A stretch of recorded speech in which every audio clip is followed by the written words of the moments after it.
Arka, net কেলেঙ্কারি বা NEET কেলেঙ্কারি নিয়ে ভারতবর্ষে এত তোলপাড় চলছে, তোমার কি মনে হয় এটা কি বর্তমানে শুধু এই মানে এখনই হয়েছে, মানে এর আগে কোনোদিনও দুর্নীতি হয়নি?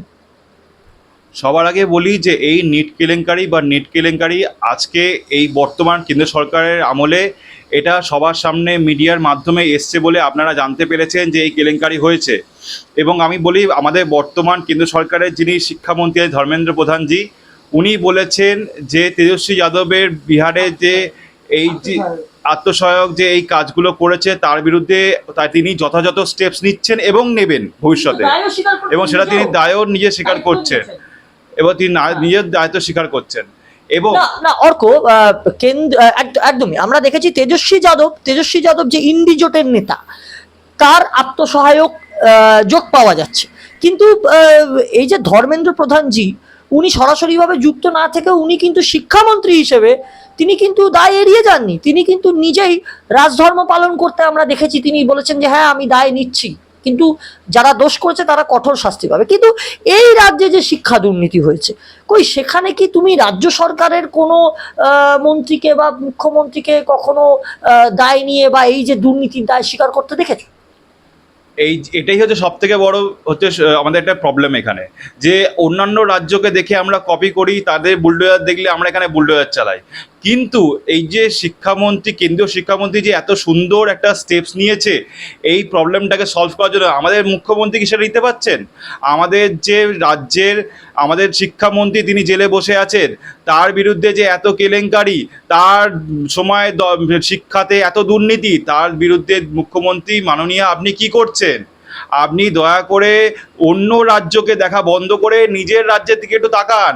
আজকে আপনি কি বলছেন যে আপনার পুরসভাতে এমন কেলেঙ্কারি হয়েছে যে আপনাকে নিজেকে এবার রাস্তায় নেমে যেতে হবে।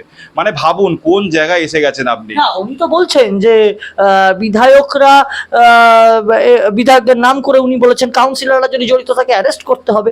কিন্তু অর্কবাবু, আমাদের প্রশ্ন একটাই জায়গায়, সেটা হচ্ছে যে উনি যদি এখন এই রাজধর্ম পালন করেন বা বেআইনি হকার উচ্ছেদ করেন, তাহলে এতদিন তার 3টে টার্ম, প্রায় 13 বছর হতে চললো, তিনি এতদিন বাদে তার বোধ হলো। মানে বামফ্রন্টের আমলে অপারেশন সানশাইন দেখেছিলাম হকার উচ্ছেদ, তখন মমতা বন্দ্যোপাধ্যায় প্রতিবাদ করেছিলেন, আর আজকে তিনি হকার উচ্ছেদ করছেন।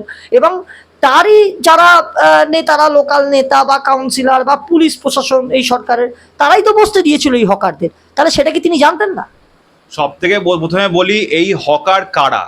এই হকার তারা হচ্ছে এই যে সময় সিঙ্গুর আন্দোলন হয়েছিল, যে সময় টাটার কারখানা এখান থেকে রাজ্য থেকে ছেড়ে চলে গেছিল, সেখানকার কৃষক দরিদ্র পরিবারের ছেলেমেয়েরা তারা পেটের দায় দুমুঠো অন্নের জন্য তারা কলকাতা শহরের রাজপথে এসে তারা হকারি করছে। তারা ট্রেনে বাসে বিভিন্ন জায়গায় দুমুঠো অন্নের জন্য তার সংসার চালানোর জন্য হকারি করছে। এবং এদেরকে লাইসেন্স কে দিয়েছে? এদেরকে লাইসেন্স দিয়েছে আপনি। আপনার সময় 2014 সালে হকার ইউনিয়ন তৈরি করে, হকারের আইন তৈরি করে আপনি বলে দিয়েছিলেন যে কোনোভাবে বেআইনিভাবে কোনো হকারকে জোর জবরদস্তি করে তাকে পুনর্বাসন না দিয়ে তাকে উচ্ছেদ করা যাবে না। আজকে আপনি সেই নিজের তৈরি করার এত বড় আইন, সেটাই আপনি নিজের হাতেই ভাঙছে। তার মানে কি? এর মানে এটাই বোঝা যাচ্ছে যে আপনি যা বলেন, আপনি যা করেন তার কোনো সঠিক পদক্ষেপ হয় না।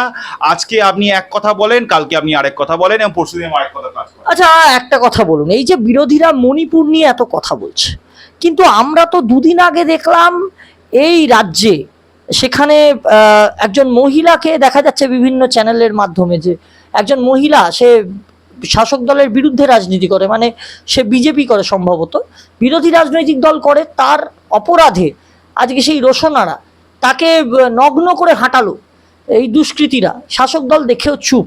যারা মণিপুরে মহিলাদের সম্ভ্রম নিয়ে কথা বলে, যেখানে মণিপুরে অবশ্যই একটা দুর্ঘটনাজনক ঘটনা ঘটতে দেখা যায় বারে বারে, সেখানে প্রধানমন্ত্রীজিও শক্ত পদক্ষেপ নেওয়ার ব্যবস্থা করেছেন এবং তিনি বলেছেন যে এটা ছাড়া হবে না, যারা এই যুক্ত থাক তারা দোষীরা শাস্তি পাবে।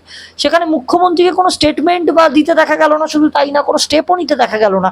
এই বাংলায় যখন মহিলারা অপমানিত হন তখন এই তৃণমূল কংগ্রেস অর্থাৎ শাসক দল চুপ থাকে, কিন্তু অন্য রাজ্যে কিছু ঘটলেই তারা রাজনীতি করতে চলে যায়। এটাই হচ্ছে রাজনীতির খেলা। মানে আপনার ঘরে যখন অশান্তি হবে আপনি তখন সেটা চুপ থাকবেন, আপনি লোকের ঘরে দেখে বেড়াবেন। মানে ওই বাড়ির যে সংসারে যেরকম মারা আর ওই কাকিমারা করে না, ভাই তোর বাড়িতে কি হয়েছে, তোর বাড়িতে কি হয়েছে, এই হচ্ছে রাজনীতি। আর যখন উত্তরপ্রদেশে এরকম একটা ঘটনা ঘটেছিল, আপনি এবং আপনার দল, আপনার শাসন ব্যবস্থার মধ্যে যারা আছেন তারা প্রত্যেকে মানে রীতিমতো রাস্তায় নেমে প্রায় হ্যাঁ, উত্তরপ্রদেশের ঘটনা নিয়ে বলেছি। প্রায় রাস্তায় নেমে আপনারা আন্দোলন শুরু করে দিয়েছেন। আপনারা একবার এখানে যাচ্ছেন, একবার সেখানে যাচ্ছেন, সব জায়গায় যাওয়ার জন্য আপনারা উঠে পড়ে লেগেছেন। কিন্তু আজকে যখন আপনার রাজ্যে মাননীয়া একটা মহিলাকে বিবস্ত্র করে তাকে এভাবে রাস্তার মধ্যে মারধর করে ঘোরানো হচ্ছে, 1 কিলোমিটার আপনি বলুন যে আপনি তো একজন মহিলা মুখ্যমন্ত্রী, আপনি এটা কি করে সহ্য করছেন? আপনার কি লজ্জা বলে কিছু নেই যে আপনার রাজ্যে একজন মহিলাকে বিবস্ত্র করে রাস্তায় হাঁটানো হচ্ছে? এতে তো আপনার লজ্জা পাওয়া উচিত। আপনার প্রশাসনের তো এটা সম্পূর্ণ দায়, তারা তো এটার জন্য পুরোপুরি গিল্টি, তারাই তো কিছু করতে পারছে না।